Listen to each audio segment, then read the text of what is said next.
sempre. Oh, aleluia. Faça a vontade de Deus. Vença o mundo. Vença as suas orgias e sensualidade. Que Deus tem vitória para a sua igreja na terra. Louvado seja o nome do Senhor. O segundo inimigo a vencer-se chama-se Satanás. Sim, o diabo e as suas hostes.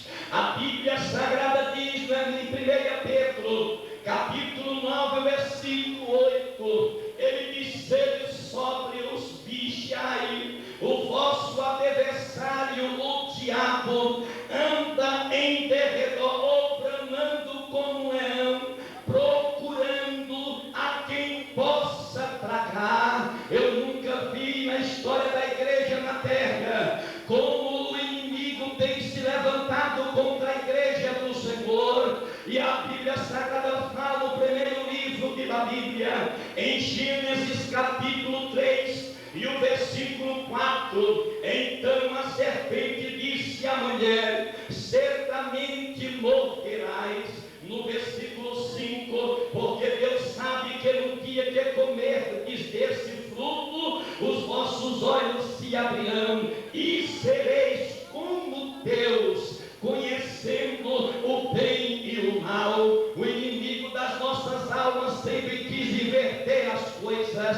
Hoje vivemos uma sociedade em que o certo virou errado e o errado virou certo. Vivemos em uma sociedade dominada pelo inimigo de uma maneira desesperadora. O inimigo tem investido os valores e tem a sua influência, tem dominado muitos aspectos da nossa sociedade. A sua influência no meio de comunicação. Nós temos a internet, a qual o inimigo tem investido de uma maneira drástica, crescendo a pornografia, a sensualidade através da internet, um bom meio de comunicação. Porém o inimigo está invertendo os valores. Nós temos a televisão, que é muito bom quando se sabe usar, para usar como meio de comunicação, um meio de sabermos o que acontece no mundo. Porém o inimigo tem se utilizado dela com seus filmes, com as suas novelas. Foi feita uma pesquisa nos Estados Unidos, e nessa pesquisa eles classificaram aquele programa todos os finais de tarde na Rede Globo, o programa chamado Malhação, como um dos piores programas da televisão brasileira, porque só está ensinando aos nossos adolescentes, prefeito, aos nossos jovens, a prostituição livre e a traição entre adolescentes. Sim, a televisão é bom quando se sabe usar, e o inimigo tem se utilizado dela de uma maneira drástica. Os filmes de ação têm levado muitas nossas crianças a pegarem armas dos seus pais e matarem os seus irmãos. Até desenhos. Foi lançado há pouco um desenho chamado Pokémon, que é um desenho japonês, que o nome seria Pocahontas. Esse Pokémon, quando uma criança estava assistindo este desenho nos Estados Unidos, ele estava de olho na televisão, vendo, de repente uma luz ofuscou na criança, foi até no cérebro daquela criança. A criança levantou e a mãe começou a observar o que estava acontecendo. Ele se dirigiu até a cozinha, pegou uma faca e saiu em direção ao quarto, e a mãe vai lá atrás para ver o que ele ia fazer. A criança se dirigiu até o berço de uma criança de 3 meses de idade e levantou a faca para sangrar o seu próprio irmão. Foi que a mãe correu, se abraçou e disse: meu filho, por que você vai me fazer isso? Ele disse: Pocahontas mandou, ele disse que eu podia fazer, e eu tenho este poder. É o inimigo, irmão, atrás dos meios de comunicação, querendo acabar com a sociedade, querendo acabar com a igreja, mas com a igreja não. Que Jesus disse: as portas do inferno não prevalecerão contra a minha igreja. E nós estamos aqui vivos, decretando a vitória da igreja nesta noite.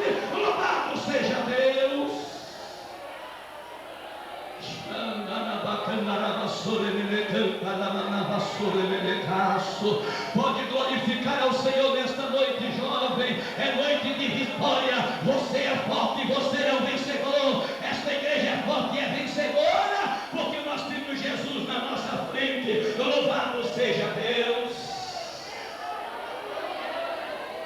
O inimigo tem investido contra os jovens da igreja. O inimigo tem investido contra as mulheres da igreja. O inimigo tem investido contra os senhores da igreja. O inimigo tem investido contra os obreiros do Senhor da terra. Oh, amados irmãos e obreiros, é o espírito do inferno que tem derrubado os pregadores do evangelho, obreiros, pastores cheios de Deus, que demoraram tempo, anos, debaixo de lágrimas e até sangue, para construir um ministério abençoado e alicerçado pelo Senhor. Eles estão se despencando, muitos jovens estão caindo.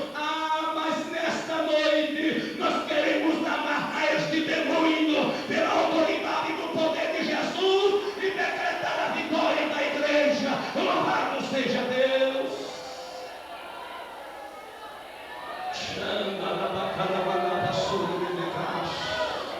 Em 2 Coríntios capítulo 10 e o versículo 4, o apóstolo Paulo afirmou: as armas da nossa milícia não são carnais, mas poderosas em Deus para a destruição das fortalezas.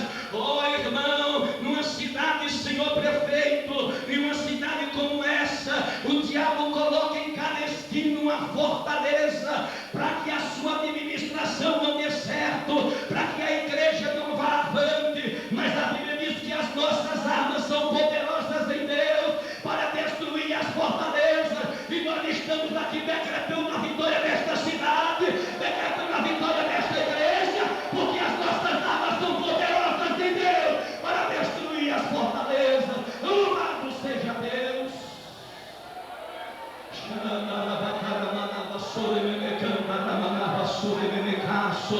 Fica na dispensação de Deus, que ainda nesse vizinho aqui, nesse vizinho de noite de culto, Deus vai operar na tua vida hoje. Deus vai operar hoje na tua vida, porque Ele está presente nesta reunião para glorificar o seu nome. Glória a Jesus.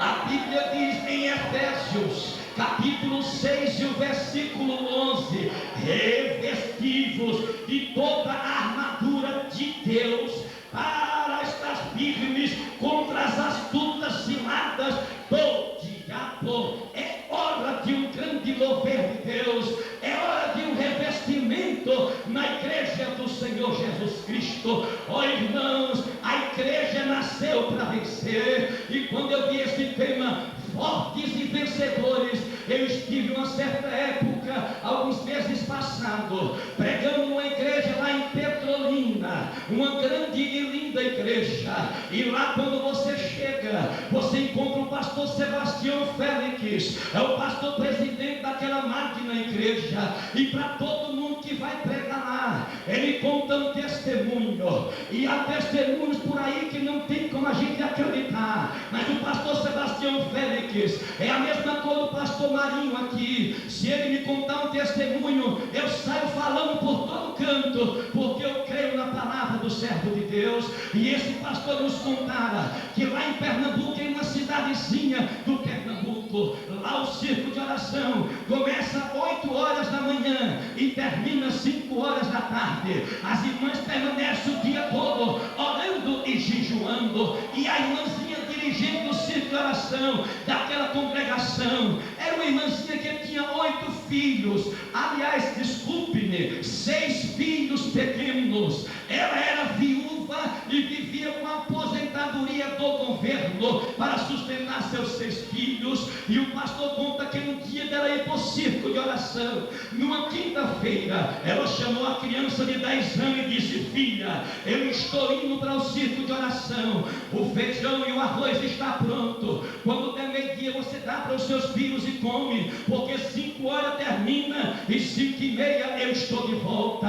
Ela disse: sim mamãe. A mãe foi para o circo de oração, passou o dia orando, quando volta 5h20, 5h25 da tarde, quando ela vai se aproximando da sua casa, aos 300 metros de distância, ela vê uma aglomeração de pessoas rodeando a sua casa e um carro da polícia militar. Quando ela vê aquele movimento, ela só pensa nos seus filhos. Ela sai correndo ao encontro do seu lar, faltando 50 metros para alcançar sua casa. A vizinha lhe abraça e diz: mãe, os teus filhos não estão aí, não adianta você adentrar, porque eles não estão aí. E ela pergunta: o que aconteceu? Ela disse: teus filhos comeram o veneno do rato que estava debaixo da pia, e eles foram passando mal para o hospital. A mãe segurou a Bíblia debaixo do braço e saía correndo para o hospital. Mas uma coisa ela não sabia, que aquele dia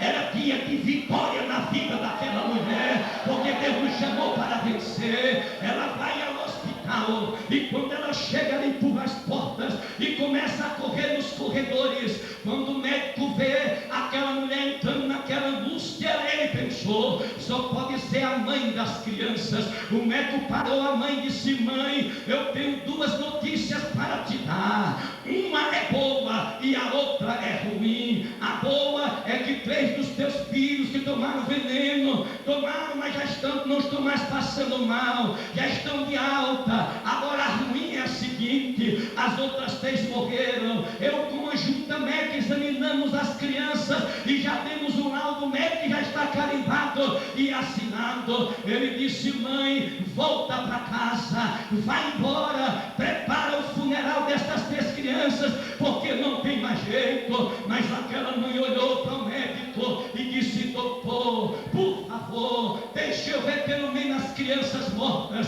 que depois eu volto para preparar o funeral. O médico levou ela numa sala, e quando abre a sala encontra 3 mesas e as 3 crianças nuas, os cantos das unhas já ficando azul por causa do veneno. Quando aquela mulher viu aquilo, ela empurrou o médico para fora daquela sala, se colocou de joelho no meio das 3 crianças mortas, pastor, e ela começou a orar dizendo: Deus, os meus filhos são teus, e na hora que o Senhor quiser, o Senhor pode levar, mas Deus hoje não, porque eu estava orando por eles no círculo de oração. Hoje não, Deus.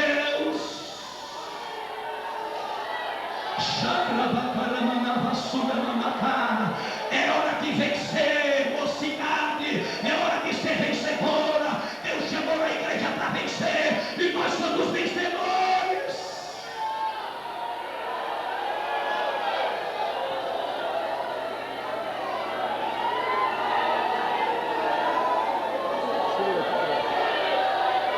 E quando ela orava, uma das crianças, ela estava deitada, se colocou em pé e começou a vomitar o veneno para fora. Quando a mãe viu aquilo, ela disse: Deus, se você levantou um, você pode levantar os 2. Ela continuou orando. A segunda criança levantou, a terceira criança levantou, e o que era para ser um fúnebre tornou-se um culto de avivamento naquele dia, porque Deus é poderoso.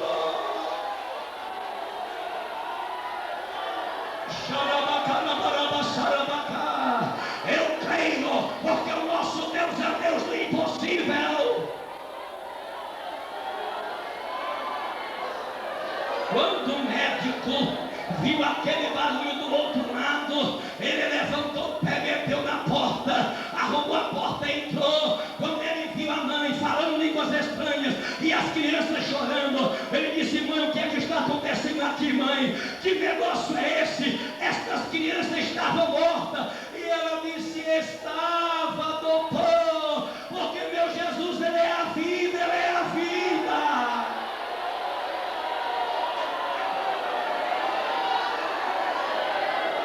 O médico parou.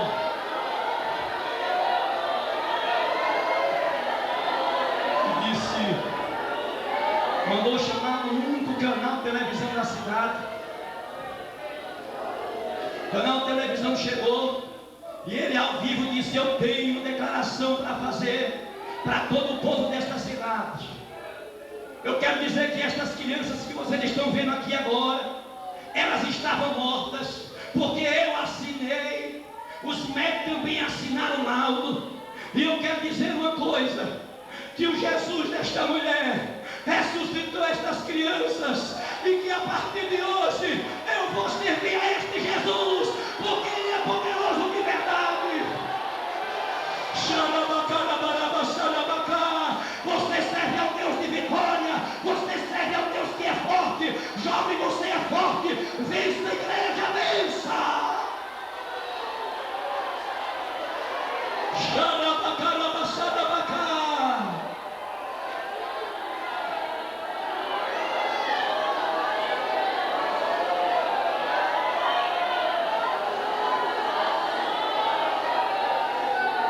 O médico disse: mãe, pegue seus filhos que ressuscitaram, leve para casa, passe também na enfermaria, leve os outros 3, porque o Deus que ressuscitou vai curar também. Agora, mãe, eu quero pedir uma coisa à senhora, mãe. Chega em casa, compre 1 litro de leite, porque estas crianças têm veneno dentro dela, mãe. Ela olhou o prefeito e disse: doutor, eu sou pobre, dinheiro da aposentadoria eu já paguei o mercado, eu não tenho dinheiro para comprar leite. O médico ria, chorava e ria. Eu disse: mãe, vai embora para casa, mãe, porque o Deus que a senhora serve, mãe, se a senhora chegar em casa e abrir a torneira da pia, em vez de sair água, vai sair leite, mãe, porque o teu Deus pode.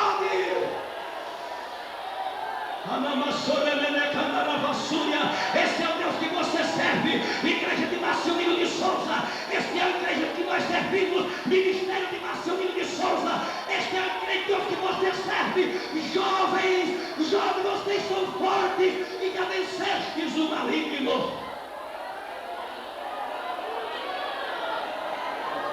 Mas o que a igreja precisa para continuar vitoriosa, o que a mocidade precisa para continuar vitoriosa, em primeiro lugar, precisamos da unidade de volta da igreja. Permita, por favor, não é culto de doutrina, mas na direção de Deus a gente fala o que Deus manda. É hora de unidade no meio do povo de Deus, senão nós não seremos vencedores. A igreja lá de Atos, capítulo 2, versículo 43, 44, diz assim: e perseveravam na doutrina dos apóstolos, na comunhão, no partir do pão e nas orações, e em cada alma havia temor, e muitos sinais eram feitos pelos apóstolos. Todos os que criam tinham tudo em comum. É hora da igreja voltar à unidade, é hora de união do povo de Deus, é hora de deixar os partidos, as facções, é hora de deixar os grupinhos, mocidade, é hora de deixar esse negócio de lado, dar as mãos, porque Deus quer fazer o rigorismo através de nós na terra, e Ele só faz se a igreja for unida, Ele só faz se a igreja tiver unidade. Louvado seja Deus. O pastor David Ongisho, pastor da igreja sul-coreana, ele orava e dizia: Deus, une as duas Coreias, une as duas Coreias, Deus. E ele insistia com o Senhor: Deus une. E um dia Deus falou com ele dizendo: ó David, como é que eu vou unir as Coreias duas, se o meu povo dentro da minha casa está dividido, está separado? É hora de união, é hora de união entre os obreiros, é hora de união entre a mocidade, é hora de união entre as senhoras, é hora de unidade, porque Deus quer operar no meio do seu povo. Louvado seja Deus. Por último, a igreja precisa, para continuar vencedora, ela precisa de um reavivamento. Oh, louvado seja Deus. Se coloque em pé, por favor, agora. Se coloque em pé. A igreja, para continuar vencedora, ela precisa de um reavivamento. O profeta Abacuque orava: Deus, aviva a tua obra no meio dos anos. Eu queria que o irmão fizesse o fundo musical agora, mas eu queria que o irmão cantasse baixinho aquilo que vier no seu coração. E deixa eu dizer uma coisa: nós não vamos ter como fazer esse trabalho aqui, mas deixa eu te dizer, Deus vai batizar com o Espírito Santo aqui nesta noite. Deixa eu te dizer, Deus vai renovar a tua vida agora aqui nesta noite. Deixa eu te dizer, Jesus vai te curar aqui nesta noite, porque é hora de reavivamento, é hora da igreja levantar, é hora da igreja marchar, a vitória da igreja. Segure na mão do seu irmão que está ao seu lado. Isto não é renovação, isto é unidade. Segura forte e deixa Deus dirigir nesta noite.